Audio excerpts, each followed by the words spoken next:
let's start the interview. First of all, explain to me, how did you get involved with the Navy? What made you enlist or get drafted? And then ultimately, how did you get to serve on the Mason? Well, that's a pretty long story.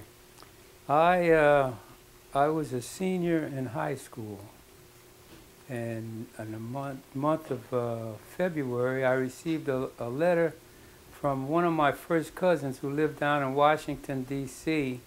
And he said that he had gotten a job. World War II was enforced at that time, and they were hiring people in the War Department. And he said if I would come down to Washington and take the civil service examination, I probably, if I scored was satisfactory, I could get a job in the War Department. So I asked my father, and my father, who had quite a few sisters down in Washington, D.C., if I could go. And so he says, well, if you stay with Aunt Ruth and go to night school and finish high school, you have my permission. So I got his permission. I went down to Washington, and I took the exam, and I came out pretty high on the exam, and they hired me right away, working in the mail room. And my cousin, there was three of us the same age, and all three of us did the same thing, and we all went to night school one night, met some girls, and we never went back to high school, and the girls never went back. So then my grandmother passed away down in North Carolina, and I was down there, and I had a room a block from my cousin's house, and we both received our orders to report for military service. So the man that I had the room with, he had retired from the Navy, and a friend of his was a chief petty officer at the recruiting station in Washington, D.C. So my cousin got him to go to, he went down to the recruiting station, he got this chief petty officer, and arranged for us to be inducted on the same day. So we went down, we were inducted, and the chief petty officer, he says, well, if you guys do good on the exam, when you report up to Camp Robert Small, we'll give you take you into the service school down in Hampton, Virginia. He said, what do you want to, anything in particular you want to pursue in the Navy? So we both said, yeah, we'd like to be electricians.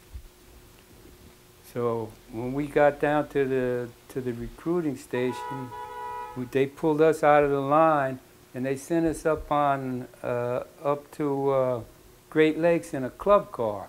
It was 5-man draft.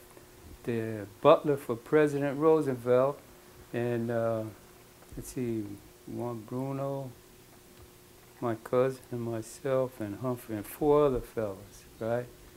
And that's how we got up there, and we took the exam and came out high. We were eligible to be electricians' mates. So we went down to Hampton Institute in Virginia, and we had electrical theory and machines and reading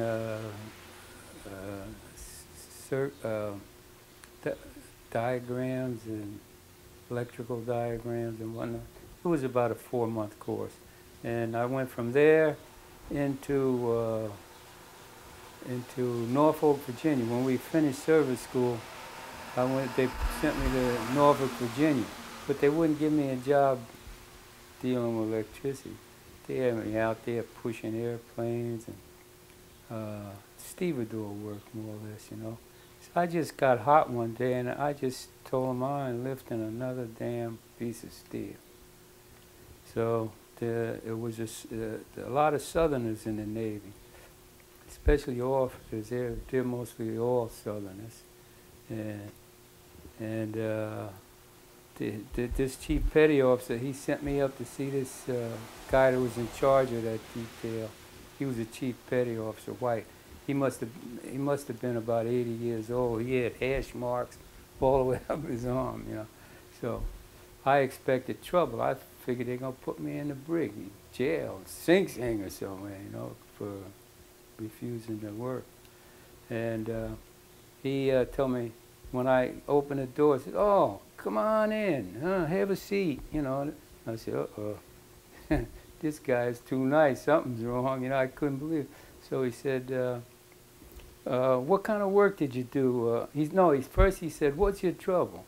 I says, "Well, I'll tell you." I says, I came in the Navy. I wanted to do my part and be a good sailor. I said, I went to service school, came out, I got a promotion from seaman, and I'm an electrician, you know, I feel, and they got me out there pushing airplanes. I said, I don't think that's right. So he says, what did you do before you got in service?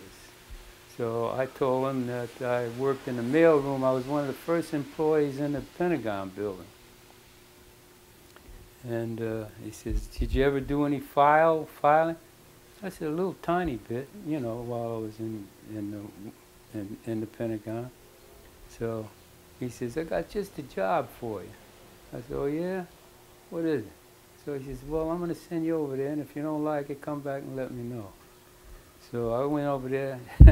There was a chief petty officer, had an office there, and outside of his little anteroom outside there of his office, he had a table, a table and a chair, and a radio. And he says, that's your office. And he says, you'll handle invoices. Sailors from the airport will send in requisitions, and you just have to file them. Take one copy down to the warehouse and file a copy. I'd get about three calls a day for parts, right? Rest of the day I'd listen to the radio, read the newspaper. I read a lot of books. It was boring, but at least it was easy. So I guess they thought that was too easy for me. They shipped me to the air base. And I had, well, when I was in the other base when I left out, when I went down there, my cousin also was sent down there, and we had a private room at the end of the barracks. They had 2 private rooms on every barrack, and they would put the petty officers on those 2 rooms. So I had a good deal there. Then when they sent me over to the air station, they gave me a private room, nobody in it but me. And that didn't last too long. That's too easy. One day, at the end of the day, I'd check in in the morning and check out at 4 o'clock, and they wouldn't let me. They wouldn't let me stay on the, you know, give me any job on the base, and darn, I don't know, I lose myself. And let's see, from there,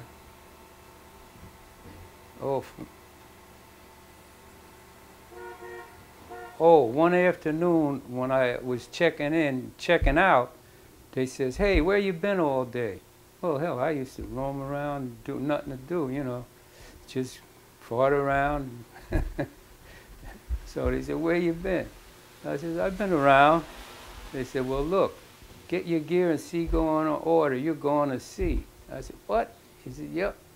So I had a date with a girl that night. I called her up, a pretty nice girlfriend, and told her that I was going aboard. I said, but I'll probably see you tonight. That probably might be my last liberty. I said, but they should be around for a couple of days, taking on food and ammunition, whatnot. when I got aboard, the gangplank come up. The next time I saw land was North Africa. So that's the story of me getting on the Mason. So the ship you boarded at that point was the USS Mason. 529, yeah. What did you know about the Mason before you went aboard the ship? Didn't know anything about it. Didn't know anything, but I had volunteered for submarine duty, and they classified me fit for submarine duty. But I never went on a submarine. They put me on that DE. Tell me about your experiences aboard the Mason. Aboard the Mason? Well, I could tell you stories about prejudice, you know, and whatnot, but it was routine naval service. You know, you stood naval watches. That was your main job, stand and watch, because, I mean, you were operating under war conditions, and that's your main job was keeping that ship in shape.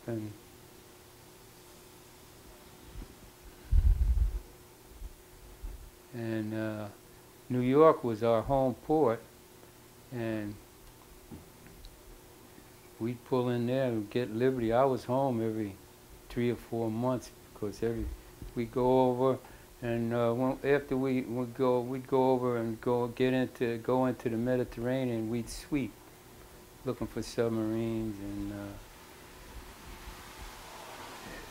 and we would only stay over there in maybe a week, and we turn around and come back, go pull in Charleston or Norfolk, pick up a convoy, take it over, back, and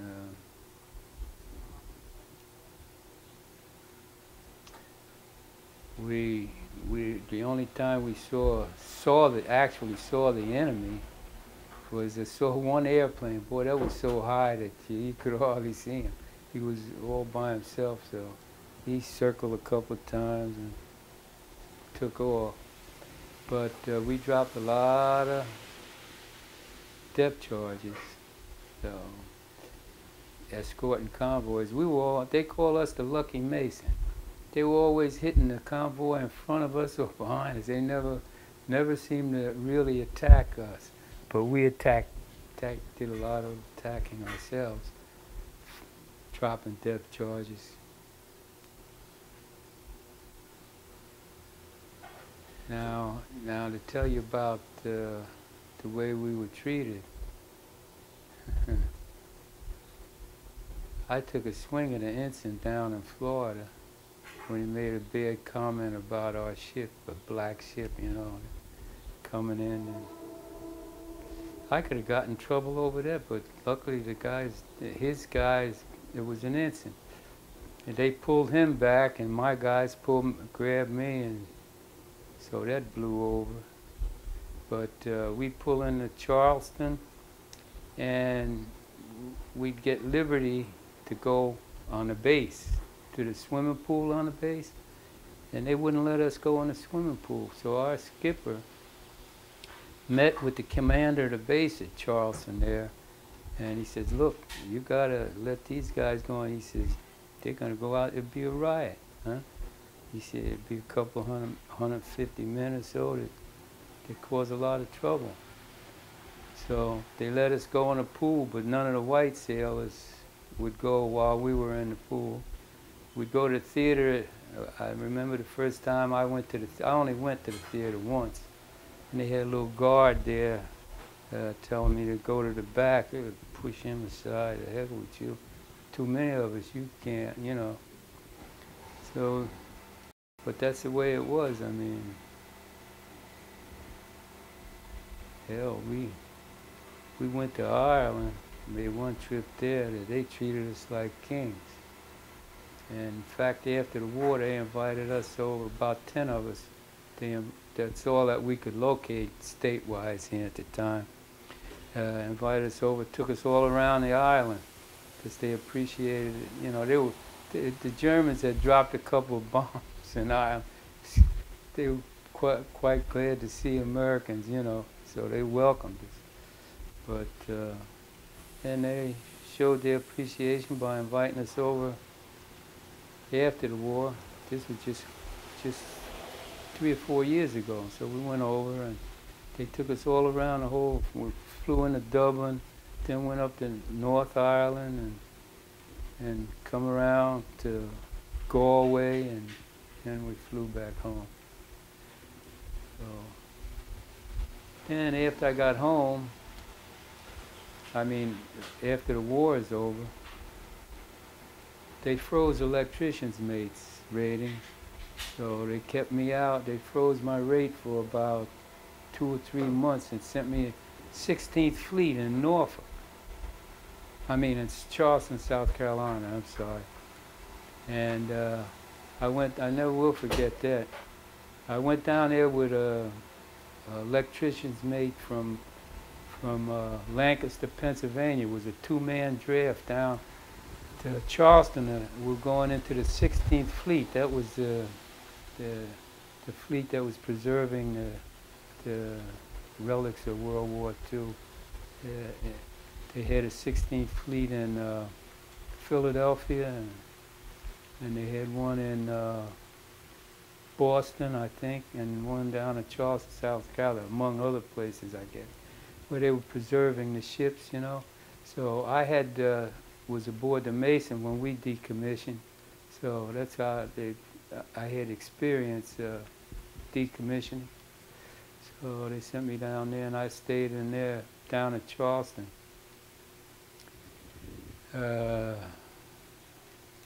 There's a story I could tell you, but it's just another story of prejudice in Charleston. Go ahead. Well, when I went down there, I went down a 2-man draft. One was Electrician's mate, first class, Robert Mabel. I never will forget that name. And he had the orders because he was senior to me, rate-wise. And it was a 2-man draft. So we boarded the plane and train in New York. And when we got to Washington, D.C., the conductor told me I was in uniform. Mabel was in uniform. He said I'd had to go to the back of the train, you know. So Mabel says, "Oh no." He says, "I got orders here, federal orders here, and this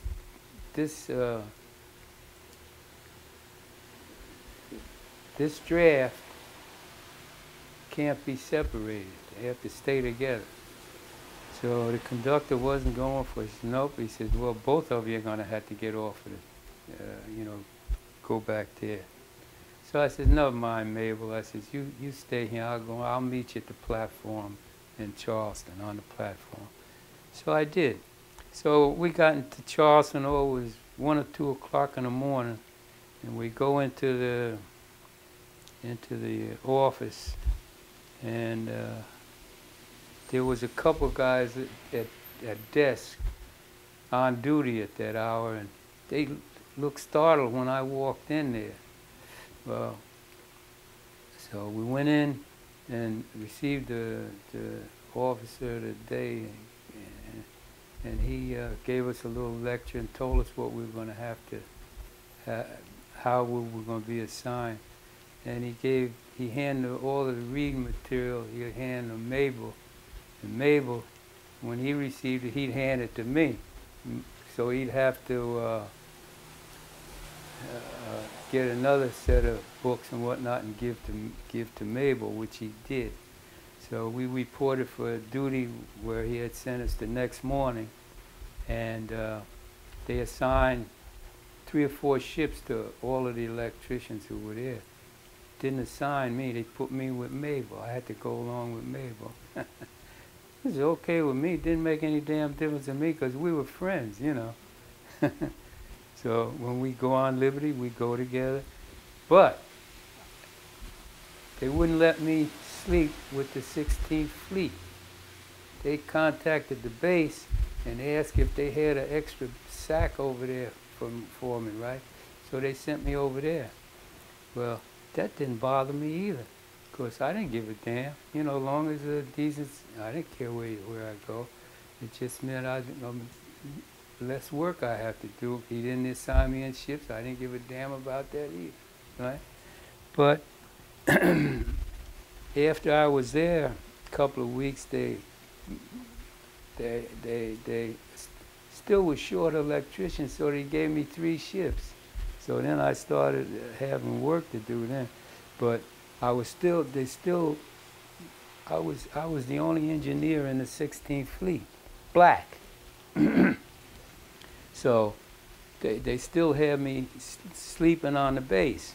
So 5 o'clock in the morning, this black chief petty officer, he was a cook, he'd come in and yell out, "Every living ass hit the deck." Ah, the hell with him, I ain't getting up. No, I don't have to answer muster until 8 o'clock. He don't even have any records of me being there. So I stayed in my sack. So he said, well, look, I'm going to let you slide this time, but next time I say hit the deck, I mean for you to hit the deck. Next morning, he come with the same stuff. I stayed right where I was. So he put me on, what do they call it? Captain's mast. Put me on captain's mast. That didn't bother me because he didn't have even have any record of me. He didn't know where the hell I was. So I didn't even answer when they had the captain's mast, but I just didn't show up. I never heard from him again. And I never got up when the rest of them got up in the morning. I wait until I was due to go over to the 16th Fleet and answer muster. So, as I said before, my rate was frozen, but then they canceled that order, and I was sent up to Lido Beach, New York to be discharged, and I was discharged. So that's the end of that story. What about when you were aboard the Mason? As I read the Star Ledger article, the Mason started out originally with an all-black crew, white officers, Yeah. and gradually it became all-black crew and black officers also. No. No? It started out with a mixed crew, black and white, all white officers, and it became an all-black cruise ship. All of the petty officers were black. And we had one chief petty officer who was black, and we had one, I think he was an ensign who was black. I think he was an executive officer. And was the captain always white? Yeah, we had 2 captains. Bill Black, what the hell is his name? Bill Blackman. And the other guy, he wasn't very well liked. But Big Bill, hell, they'd go to hell for him. The whole crew, everybody. Why do they like that captain? He looked for trouble all the time. He was at his best when he was in action. And they just trusted him. What was the attitude of the men aboard the ship as far as their morale goes? Was the morale high? Consistent? Well, yeah, it was very high because they were proud of the ship. I mean, they really thought we were the best. All of our crew, they thought, hell, take on anybody. But it was naive, really. Because did the ship outperform other destroyer escorts? Oh yeah, Oh, yeah. talk about yeah. that a little bit, please. Well, after we make trips across and come back, we go on maneuvers for a week or so before we picked up another convoy. And we go up to Portland, Maine, Casco Bay. We used to go on maneuvers in Casco Bay, and we would have artillery, contests and whatnot. We'd always come out top. And after we finished the drills and everything, and we're going back, we'd be coming from Maine, go and pick up the convoys south. We'd race the other destroyers, and we beat them in the race down there. We'd look back and see smoke. There's smokestacks smoking like hell, but we had terrific motor max. motor machinists on our ship, boy, they'd be working with wrenches as tall as that pole there, you know. And then it was something to see, really. And I'd see them because I worked in that forward engine room where the big diesel engines were in. And that's about the story there. And I also worked in the Ford motor room where we distilled our own water, and I saw how those men worked. They knew their jobs, and everything worked out fine. Were you aware that this was the only, Oh yeah. at this point, the only black ship, Oh black yeah. crewed ship in the Navy? Yeah. Yeah, fully black crew. I mean, there were other ships, like I had a cousin who was a chief petty officer in the Pacific aboard a, I forget, it wasn't a landing vessel, oh, some kind of minesweeper or something. And he was a chief petty officer on that, and he had quite a few black sailors on there. That's just one, you know, and I imagine there were others. And my cousin, they sent him to the Pacific too. That I went to boot. I told you about. I went to boot camp with.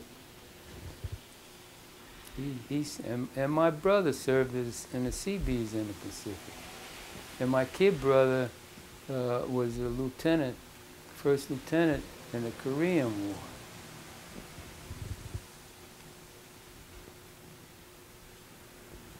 So aboard the ship, as the officers started becoming almost all black officers except for the captain. No, they didn't. It never came about that they were all black officers. It was mixed. We had one black ensign aboard, and near the end. Did the men look at him any differently? Because No, you very seldom see them. You very seldom see at least the engineers, but the guys that work up on the bridge, they'd see him come in contact with him.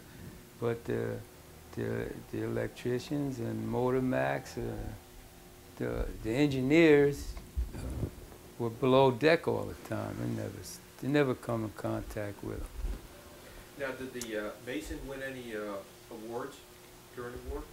What kind of award? Outstanding service. You know, the entire crew wins a ribbon. Oh, the president called us down to Washington and gave us a commendation. Truman or Roosevelt? Clinton. Oh, Bill Clinton did. Okay, yeah, Yeah. during his administration.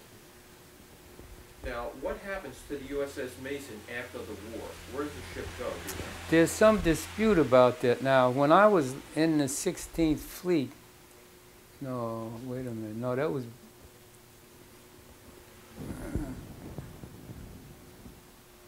damn, how was it? Anyhow,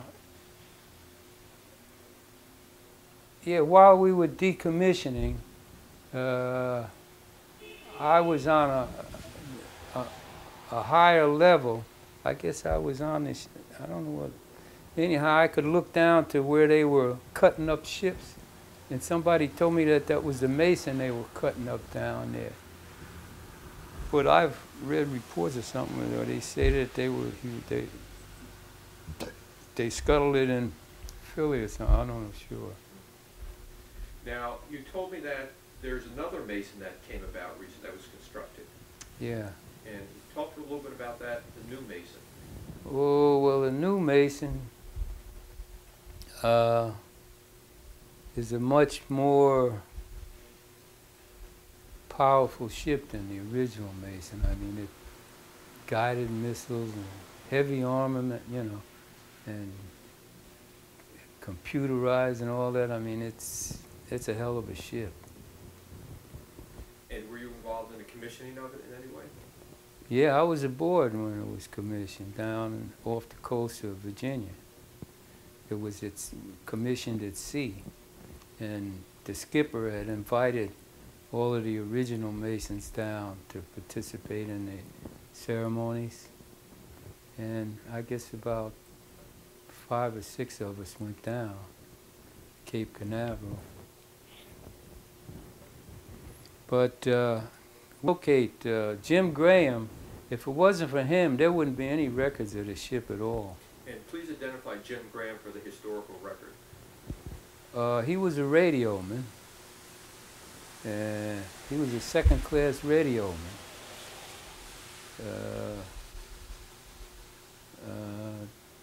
And he worked on the ship as a radioman. And I don't know why he took such an interest in gathering all the historical facts about the ship, but he did it. And his wife was very cooperative with him, you know. She'd act as his secretary and help him in corresponding and whatnot. And she had a brother who was a signalman on our ship. And I guess that's why she took such an interest in it. And he died 5 or 6 years ago, or maybe a little more than that. He lived over in New York too. And in fact, he had introduced his sister to Jim Graham, and they wound up, while he was aboard the Mason. And they wound up married. But he has quite a few pictures and correspondence and everything. But in fact, I have a little book with about 75 of the members, you know, crew, who engineer, or mostly all engineers who signed it. But I tried locating them. Can't locate. I could only locate about 3 guys. They had all moved, different addresses, you know, phone numbers obsolete. And I did a lot of calling. I ran into one young lady up in somewhere in Massachusetts, and he was the last one that I contacted, and she said he had died just 3 or 4 months previous to me calling. And there was one guy named White from Newark. I ran into him once in the barber shop, but the address that he had given me in his, when I went back and referred to my book, he wasn't there. And there was Bernie Edmondson, who was a first-class electrician's mate from Montclair. He wound up, he was a councilman in East Orange. And then there was another guy from Clarence Holmes from Steuben Street in East Orange. He was a mailman in Newark. We used to come home to Liberty together when the ship was in New York. Then there was another guy named Jackson that I contacted by phone, but he never showed up at any of our meetings or anything. So there was about 12 guys who really participated in this Mason Association. Maybe a little more, maybe a few more than that, but it's funny the way I ran into, I didn't catch up with them until 5 or 6 years later, or maybe longer than that. I had a friend of mine, Hank Pryor, who was a lieutenant colonel in the Army. He served in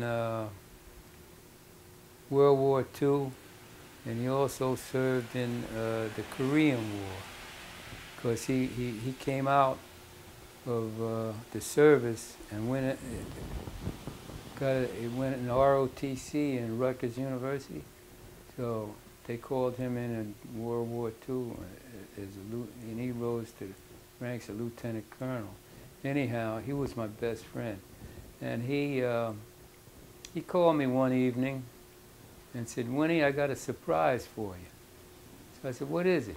So he says, "I'm not going to tell you. I'll be over and have something to show you." So he had this newspaper from Chicago, and it had a write-up about the USS Mason in it, and it had a picture of a sailor. So he comes on and he shows, I recognized that sailor.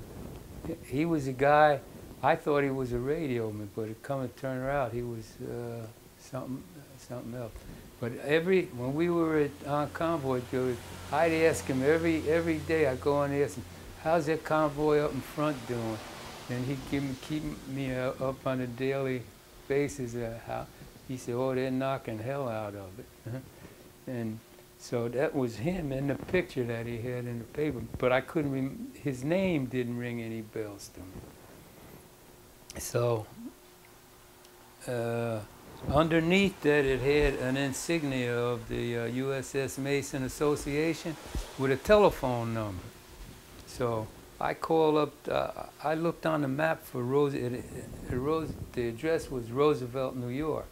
So I looked up on the map, and I couldn't find a Roosevelt, New York. It's a small, I guess a borough of New York or something, small town anyhow.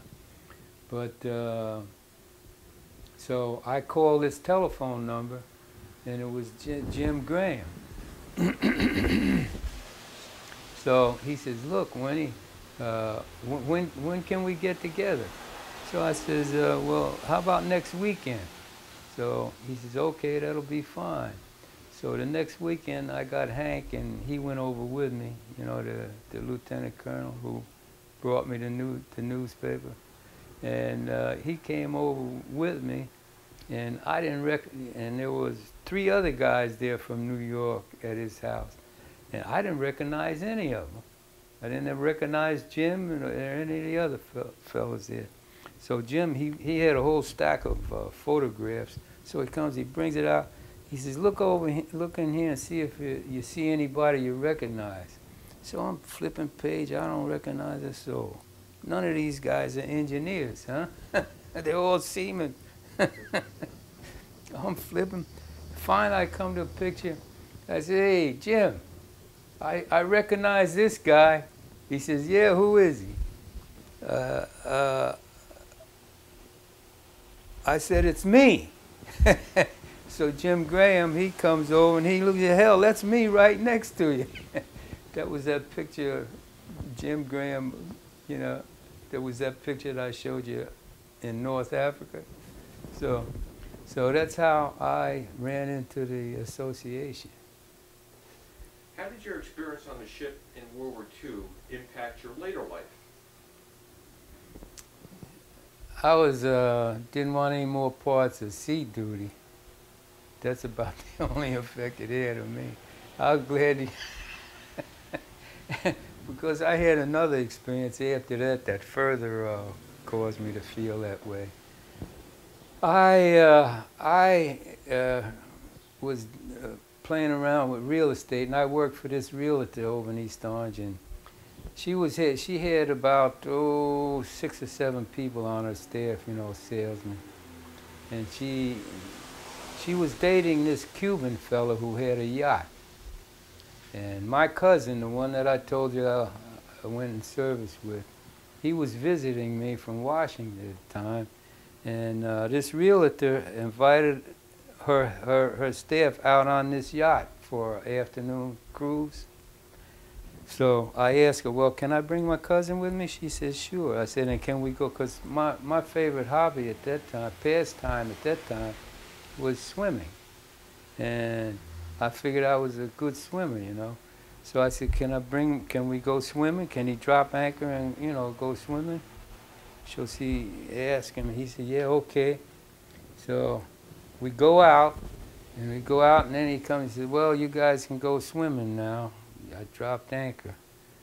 So I'm standing on the side there, and my cousin, he knew I was a good swimmer because we had been swimming together before, you know. Even so he pushes me off. Didn't bother me. I never looked at the ship for a while. I'm floating around, going underwater, showing off, you know. Man, I look up, man, that damn ship was almost out of sight. It was off the Highlands. And the undertow, so I still didn't get too concerned. I figured I could make it back, you know. So I started swimming back, boy. I'd get tired. I'd stop and tread water, and I'd wind up right back where I was before, you know, no gain whatsoever. So this went on until I just was exhausted. Keep trying to bucket. but I didn't get excited. I took it calm. It was a beautiful sunny day, and the water, it wasn't no waves, it was just, you know, like that. You think you're no trouble, but that undertow is terrific. So a ferry boat, I can see this ferry boat in the distance coming. I watch it, I watch it, I watch it, I watch it. Finally, it's going away. Missed me, didn't see me. So I'm tired now. I go to lay my head, I said, hell, I just might as well cave in. Lay my head down on the water. I see this motorboat, outboard, you know, motorboat. And he's going pretty fast. I look, I perk up. Maybe he'll see me. He come. Finally, I figure he's gonna miss me. He made a 90-degree turn and opened that thing up. I perked up. So he got to me, and they throw this rope over the side. It was about that far out of the water. He throws the rope. How the heck with that rope? I grabbed the top of that boat there, and I pulled myself up and onto the deck. Man, that took all the energy I had. Boom, and here come one of the guys running with a bottle of whiskey. I said, oh, no, I'll choke to death. So where'd you come from? So I pointed to the yacht that they came. I said, see that yacht? That's what the hell are you doing out here? I said, I can't swim. So they took me back to I went on board. If I hadn't been so exhausted, I'd have killed that skipper. My cousin, he told me, Winnie, I'm sorry. He says, I'm telling you, I tried to get him to pull up the anchor. Maddie, the realtor, she tried, the son of a gun. He thought I was going with, you know, his competition, which I wasn't. Absolutely wasn't. So I figured that's another time I saved my life, you know, after that. And then my eyes used to bother me in the water too, because I always had trouble with my eyes. I go swimming, my eyes wind up blood red. And so I just lost all interest in boats after that. I found out how powerful that ocean is. To hell with it. Yeah. Now, in the few minutes we have left, what I'd like to do is maybe use the camera, pull back the camera, you know, open the shot up a little bit, and you could hold some of the objects in your hand I can focus in on. Maybe you could describe those, some of the old photographs that you have. Could we do that? And I can get them for you. You want me to get them for you? If I can hand them to you one at a time, and then if you could just hold those up, and let me get this.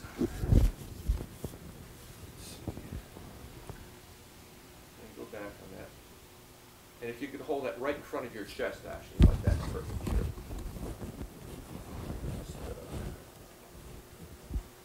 You want me to put my cap on? Sure.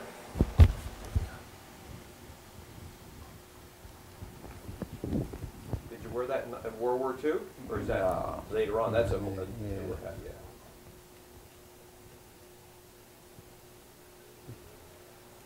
I used to wear my sailor's cap like it. Now, if you could just turn the photo a little bit this way, up this way, the other way. That's perfect like that. Good. If you could describe that to us. Oh, this picture was taken up at Camp Robert Small in Illinois during my time in boot camp. And that's my company commander that I'm shaking hands with. And his name was? Edelman. That's all I remember. I know his last name was Edelman. And the outfit you had on was what you normally trained in with the yeah, they're work clothes. Yeah, they're my work clothes. And how was this? They were my work clothes during boot camp. How was he as a company commander? Oh, he was great. He was, yeah, he was a good guy. And he seemed to be proud of our company too. Of course, that was his company.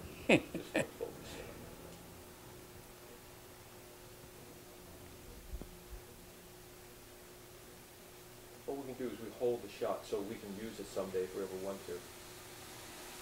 Good. Now we have some other objects. This photograph of you and several people, several other men. That came out so dark. I don't know. It was underexposed, I guess. Let's hold it up and take a look. I don't know whether you can get anything out of that. Hold it right up. Hold it around. Up.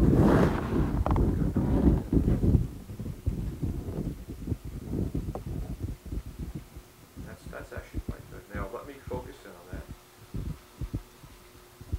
Wow. This looks perfect. Oh, yeah? Yeah, when you get this tape back, it's going to be... okay, now if you could describe that, just hold the photograph and describe what you have there. That's a picture of myself and Jim Graham, who was our historian, and it was taken on a mountain in Oran, North Africa. In fact, where the ship tied up was Mers El Kabir, and it had quite a walk around the side of a mountain. Up on top of the mountain, we had a party, a beach party, actually. That's about all. And on the photograph, Jim Graham is the man on the far left. As I look at the photo, the person in the center is Mr. Winfrey Roberts, and the two other people, the person on the extreme right and the person sitting, also had names, and their names are Parker, who is to the far right, and Connors, who is sitting on the ground with his back to us and facing the camera. Mm-hmm. What was the temperature out that day? Hot? It was hot, yeah. But hot weather didn't bother me in those days when I was young. I like hot weather. No, you don't like hot weather. No, I can't take hot weather now. I'm just focusing out at this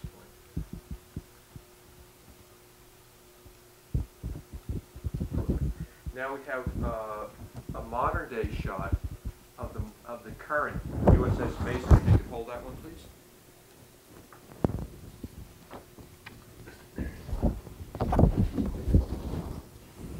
Now we'll lower the camera and focus on that also. You were aboard the ship for the commissioning off of Cape Canaveral, Florida. And how is the new Mason different than the old Mason of World War II? Well, the Mason of World War II, our largest gun was a 3-inch gun on the bow, and we had a 1.1 on the back. 1.1 on gun? aft, and our armament was about 1/4 inch. I mean, it was a piece of tissue paper.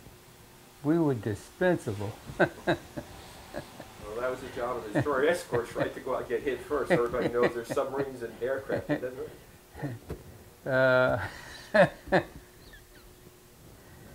it? And the modern Mason, it's a much larger ship. In fact, it has guided missiles on it. In fact, it's the Navy's most modern technical ship afloat. So it has missiles. It looks like it has maybe a 5-inch helicopter pad. Helicopter pad, lots of radar equipment and so on. Oh yeah. Did your ship? Did you? Oh yeah, we had sonar and radar. Radar, yeah. And you how many depth charges would you carry since you were a destroyer escort? Oh, they had gobs of them. I mean, they throw them out when we'd go into action.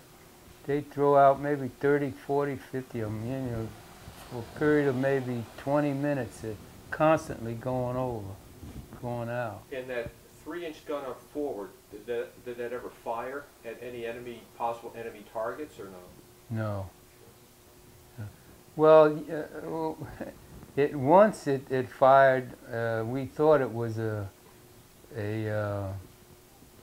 submarine surface. Turned out to be a barge floating loose. But there's always been skepticism about that. There were those like the radar operator on our ship who was black. He swears it was a submarine. But others who were on deck, and it was at night, they say it was just a barge floating loose. How did it feel aboard the Mason since you knew it was so lightly armored, a quarter-inch of plate is all it was? Did you have fears if you ever went to actual combat against even a submarine's deck gun that it could blow a hole in your ship? Oh yeah, I felt that way. My battle station was after steering, and when we had to sit, they rammed the barge, the skipper. We rammed the barge. It seemed like the world was coming to an end. And I never will remember. I'm standing in the middle of after steering, which is only about as wide, maybe 5 or 10 feet wider than this room back there. And I'm just looking at each side, waiting for a torpedo to come flying through. And it's the only time that I was really scared to death. But I remember praying, dear Lord, just let me get home one more time and take me next trip. And they were the actual thoughts that I was going through my mind. I'll be willing to go next trip. Just let me see my mom one more time. I think everybody who's been in combat does it. Just another 5 seconds, please. And then you go home and start drinking, getting in trouble. Now we have 2 other objects here. Let me pick those up. One is the hat of the current USS Mason. If you could hold that in front of your chest. And the number of that current Mason is? 87D. 87. DDG 87. DDG 87. All right. Let me focus down on that. And the original Mason was DE 529. Right. Let me get both of those there. Right. That's really good, DE 529. Which ship are you prouder of? The original? The original, yeah. Why are you proud of it? Well, because I was a part of it.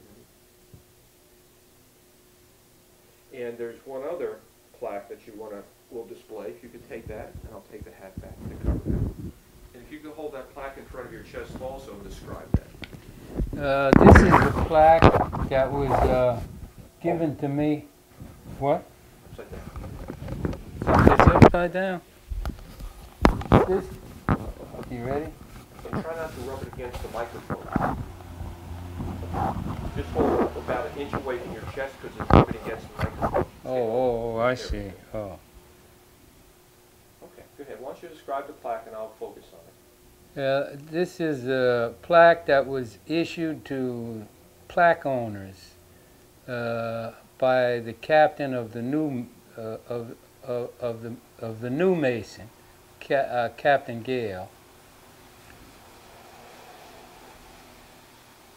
The plaque says, Plank Owner, USS Mason, DDG 87, launched 23 June 2001, commissioned 12 April 2003,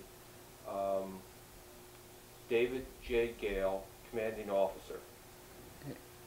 Yes, and a plank owner is one who's aboard the ship in during the commissioning. During the commission. Yeah. So you, in effect, were you a plank owner of the original Mason? No, I was not. Okay, but you're a plank No. owner of the new Mason. Right. Very interesting. Very interesting. Good, thank you. Do you have anything else that I might have not asked about that you think is important to mention for the historical record? No, not that I can think of. Other than we were invited when naval officers hear about the Mason, they all want to have some program to, I hate to say honor, but they would just want to be a part of the story. And we were invited down to Philadelphia Navy Yard and up to Boston where it was originally commissioned. They called us back up there and put our names on the ballot of the Constitution up in Boston. And we went up, Captain Gale invited us up to Bath, Maine, where the present Mason was built, and he invited us up there, and we took part in the launching of the new Mason. that's the last time that that Navy Yard will launch a ship in that fashion. So we've been going to a lot of affairs. Have you ever been to the Battleship New Jersey? Yeah. Down in Camden, New Jersey? Yeah, I was down there maybe about a year ago. I'm a Mason, and the Masons had a meeting aboard the New Jersey. The black organization of Masons, Prince Hall, they hadn't been recognized by the white Masonic order, like the order of New Jersey. But my lodge that I belonged to was a part of the New Jersey State Lodge, the white organization. Ours was founded back during Navy. Some of the coachmen of the Southern Mason, they wouldn't allow the blacks to belong to, so they started a new lodge of black Masons. So our lodge is located in East Orange, New Jersey, and we're recognized by lodges all over the world. You should, as the people from the USS Mason, World War II crew, you should come down as a group sometimes, and they have a nice special tour they give you. And they really, I see groups of people coming over with old destroyers, cruisers from World War II. It's a little bit too late. Our legs are gone. Well, they have elevators. We can't drive. Can't drive. We can't, and in fact, I was talking to Graham just a month ago. He says we're going to try to have one more reunion, but I don't think it's going to come about because, like Banks, guys, I mean, I was Jim and I were among the younger guys on the ship, and